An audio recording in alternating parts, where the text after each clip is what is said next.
Hello friends, आजच्या व्हिडिओमध्ये सर्वांचे स्वागत आहे।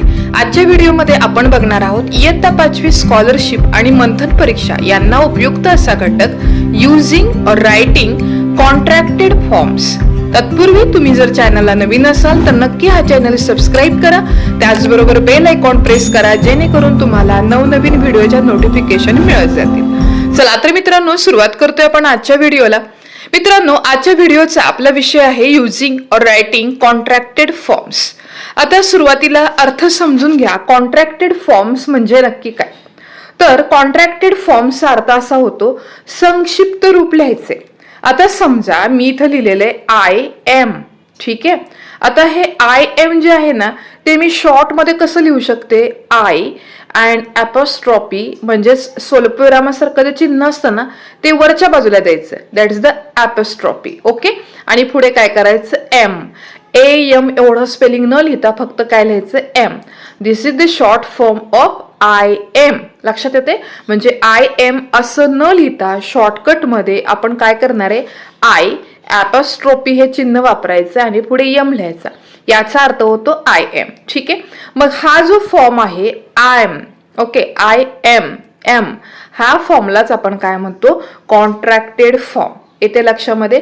मग कॉन्ट्रॅक्टेड फॉर्मचा अर्थ काय कळाला तुम्हाला, तर आय हॅव, त्याच्यानंतर पुन्हा आय हॅड, आय कुड किंवा आय एम, हे सगळे जे मोठे मोठे स्पेलिंग आहेत ते न लिहिता शॉर्टकटमध्ये आपण कसं रिप्रेझेंट करतो ते म्हणजेच असतं कॉन्ट्रॅक्टेड फॉर्म्स।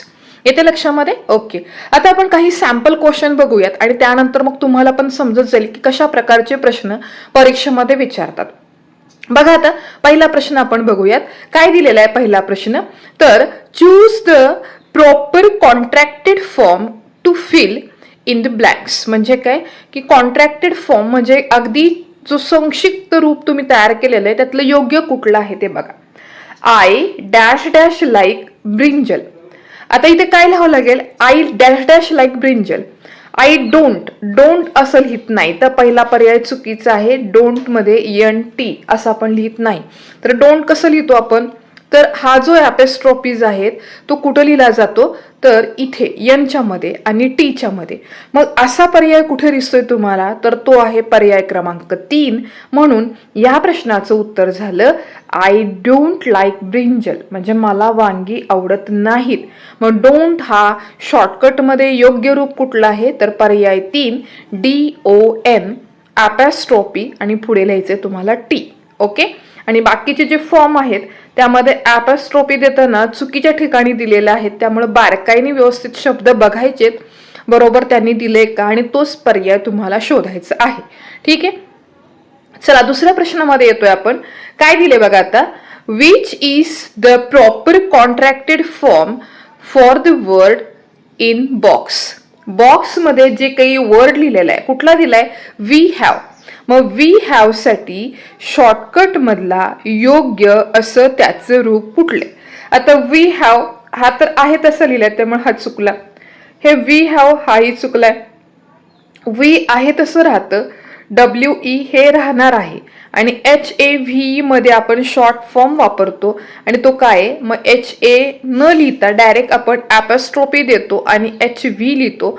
मग त्यामुळे या प्रश्नाचं उत्तर काय येणार आहे तुमचं, तर पर्याय क्रमांक 3, ठीक आहे। वी हॅव, वी हॅव आपण कसं लिहिणार आहे, तर पर्याय क्रमांक 3 प्रमाणे। म्हणून प्रश्न क्रमांक 2चं उत्तर येईल पर्याय क्रमांक 3, ओके। बाकीचे फॉर्म चुकीचे आहेत आणि फक्त योग्य कुठला बरोबर पर्याय आहे, पर्याय 3।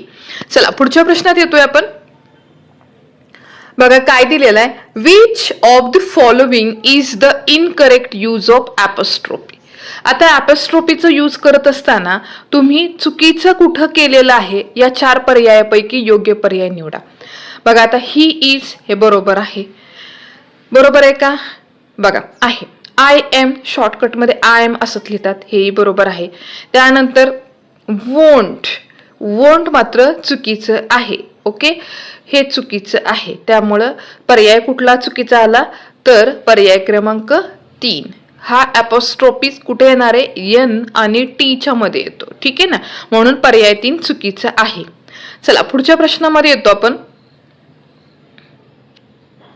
बघा, wear will you use apostrophe mark to make the contracted form of the word you are? आता काय केलेलं इथं, तर युअर या शब्दाचे संक्षिप्त रूप तुम्हाला करायचं आहे, तर मग इथे ॲपॉस्ट्रोफी तुम्हाला कुठे द्यावं लागेल? पर्याय बघूयात आपण. काय दिले? After U, before E, after R, before U. आता याचं उत्तर काय येणार आहे? After you. यू म्हणजे काय? यूच्या नंतर तुम्हाला काय करायचंय?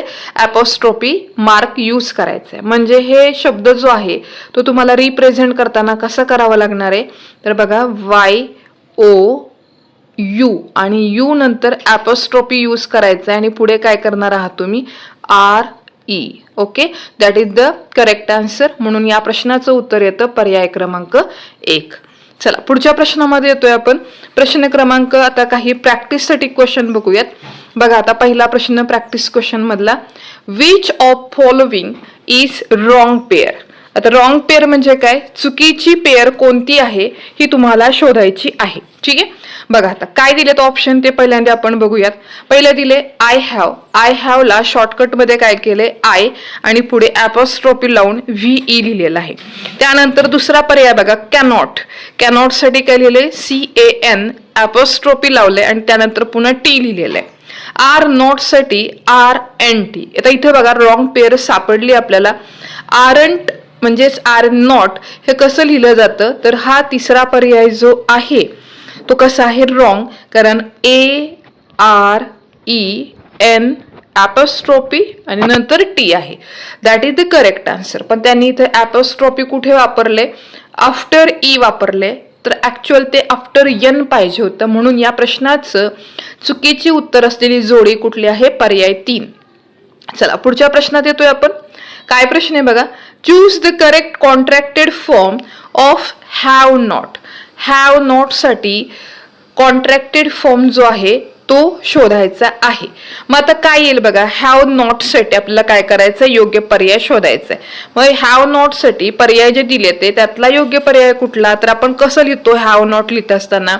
तर H त्यानंतर काय करतो आपण? A लिहितो, V लिहितो, E लिहितो आणि नॉट न लिहिता N ॲपॉस्ट्रोफी आणि T असा पर्याय कुठे दिसतोय का? हॅवंट.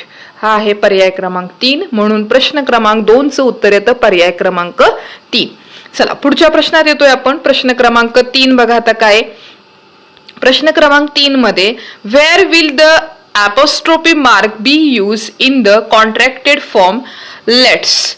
आता लेट्स या शब्दाचं संक्षिप्त रूप करताना तुम्ही त्याच्यामध्ये ॲपॉस्ट्रोफीचं चिन्ह कुठे वापरणार आहात असा प्रश्न विचारलाय. मग आता लेट्स मध्ये कुठं वापरावं लागेल? तर लेट्स नंतर आफ्टर ॲपॉस्ट्रोफी यूज कुठे करणार वर्ड मध्ये? तर T नंतर करावं लागेल. म्हणजेच या प्रश्नाचं उत्तर येईल आफ्टर T. म्हणजेच हे वाक्य लिहित असताना ॲपॉस्ट्रोफी फॉर्म मध्ये LETE आणि पुढे ॲपॉस्ट्रोफी S लावायचा. Let's. Okay, so correct answer that's the option number 3. चला आता पुढच्या प्रश्नामध्ये आपण येतोय. चौथा प्रश्न बघा. Choose the incorrect contracted form. आता काय सांगितले तुम्हाला? तर इनकरेक्ट म्हणजे चुकीचा कॉन्ट्रॅक्टेड फॉर्म कुठला आहे तो तुम्हाला शोधायला सांगितलेला आहे. आता काय दिलेत बघा. देअर आर, वोंट, शीज, इट्स. आता ह्यामध्ये चुकीचा पर्याय कुठला दिसतोय तुम्हाला? तर शेवटचा पर्याय दिसतोय का बघा. यामध्ये काय केलंय? इट्स. आता हे ऍक्च्युली कसं पाहिजे होतं? इट्स असं हवंय, पण त्यांनी दिलं नाहीये, त्यामुळे चुकीचा पर्याय येतो पर्याय क्रमांक 4. पुढच्या प्रश्नात येतोय आपण. प्रश्न क्रमांक 5. Which of the given contracted form is correct. आता तुम्हाला योग्य असा कॉन्ट्रॅक्टेड फॉर्म विचारला आहे, कोणता आहे? आता कुठला आहे? त्यामध्ये तुम्ही जर स्पेलिंग मध्ये NOT नंतर लिहिलेला आहे का ॲपॉस्ट्रोफी आणि O गेलेला आहे का तो शोधायचा आणि त्यानंतर आपल्याला विचारले बरोबर कोणतं आहे, है ना. मग आता बरोबर यातलं कुठलं येईल? तर प्रश्न क्रमांक 5 साठी पहिलाच ऑप्शन जो दिसतोय तो बरोबर आहे. इथं का नाही? कारण इथं एक्स्ट्राचा O आहे. इथे ॲपॉस्ट्रोफी N नंतर पाहिजे होता आणि इथे ॲपॉस्ट्रोफी A नव्हता पाहिजे आणि I नंतर ॲपॉस्ट्रोफी चिन्ह पाहिजे होतं. म्हणून या प्रश्नाचं उत्तर येतं पर्याय क्रमांक 1. चला पुढच्या प्रश्नात येतोय आपण. प्रश्न क्रमांक 6.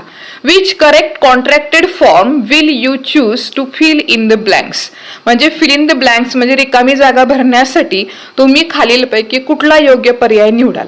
आता वॉज नॉट हा पर्याय येणार नाही, कारण शॉर्टकट वापरताना लिहित असताना ओ जातो आणि तिथं ॲपॉस्ट्रॉफीचं चिन्ह येतं, बरोबर ना. त्यामुळं जे काही पर्याय असणार आहे तो पर्याय असेल पर्याय क्रमांक 2. चला पुढच्या प्रश्नात येतोय आपण. प्रश्न क्रमांक 7. बघा आता 7 मध्ये काय विचारले, choose the correct contracted form of I have. आता आय हॅव हे लिहित असताना तुम्ही शॉर्टकट मध्ये कसं लिहाल, तर आय हॅव लिहिताना आपण काय करतो, आय आहे तसं लिहितो, बरोबर आहे का. त्यानंतर एच लिहिलं जात नाही आणि त्याचबरोबर ए पण लिहित नाही, डिरेक्टली आपण ॲपॉस्ट्रॉफी यूज करतो आणि VE लिहितो, म्हणजे आय हॅव झालं. मग असा पर्याय कुठे तुम्हाला दिसतोय का, तर तो पर्याय आहे पर्याय क्रमांक किती येतोय, तर 3 येतोय. त्यामुळे ह्या प्रश्नाचं उत्तर येईल पर्याय क्रमांक 3. चला आता 2023 मध्ये पडलेला प्रश्न आपण बघूयात. Choose the incorrect pair from the given alternative. तुम्हाला चुकीची जोडी शोधायची आहे. मग आता चुकीची जोडी कुठली आहे, तर बघा ती बघा, विल नॉट बरोबर आहे, कारण ओ त्यातला कट झाला आणि ॲपॉस्ट्रॉफी आला, ही बरोबर जोडी. शाल नॉट, शाल नॉट ही जोडी बरोबर आहे का, तर बघा इथे काय झालेलं आहे, तर ओ गेलेला आहे आणि ओच्या जागेवरती काय आलेलं आहे, तर ॲपॉस्ट्रॉफी आलाय, पण इथे शाल नॉट असं लिहित नाही. लेट्स पण बरोबर आहे, हॅव नॉट हे पण बरोबर आहे. मग चुकीची जोडी कुठली आहे, तर ही जोडी आहे, म्हणजेच पर्याय क्रमांक 2 हे प्रश्न क्रमांक 8चं उत्तर येईल. त्यानंतर पुढच्या प्रश्नामध्ये येतोय आपण. बघा आता प्रश्न क्रमांक 9 काय सांगतोय, तर match the correct pair. Correct pair तुम्हाला मॅच करायची आणि त्याचं आन्सर शोधायचे. मग आता आपण बघूयात पर्याय कुठले आहेत. बघा आता दे विल, दे विल साठी आपण कुठलं चिन्ह वापरणार आहे, दे विल अशा प्रकारे. Have not, haven't. शीज, शीज. आता आपली उत्तरं कशी आली, एक साठी कुठला पर्याय आला, बी आला. त्यानंतर दुसऱ्यासाठी कुठला येतोय, सी येतोय. मग बी सी असं कुठे दिसतंय का, बी सी बी सी, तर दिसते तुम्हाला, ते दिसते पर्याय क्रमांक 1 मध्ये. त्यामुळे तिसऱ्याचं उत्तर शोधायची गरज नाही, आपलं ह्या प्रश्नाचं उत्तर येतं पर्याय क्रमांक 1. तर बघा मित्रांनो, अशा प्रकारे आपण आजच्या व्हिडिओमध्ये युझिंग रायटिंग कॉन्ट्रॅक्टेड फॉर्म्स याबद्दल माहिती बघितली. होप सो तुम्हाला सगळ्यांना या चॅनलवरच्या व्हिडिओमध्ये जे शिकवलं असेल ते समजत असेल. आजच्या व्हिडिओमध्ये आपण इथेच थांबतोय.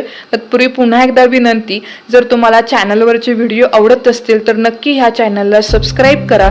त्याचबरोबर तुमच्या लहान मित्रमैत्रिणींना किंवा पालकांना या व्हिडिओची लिंक देखील शेअर करा.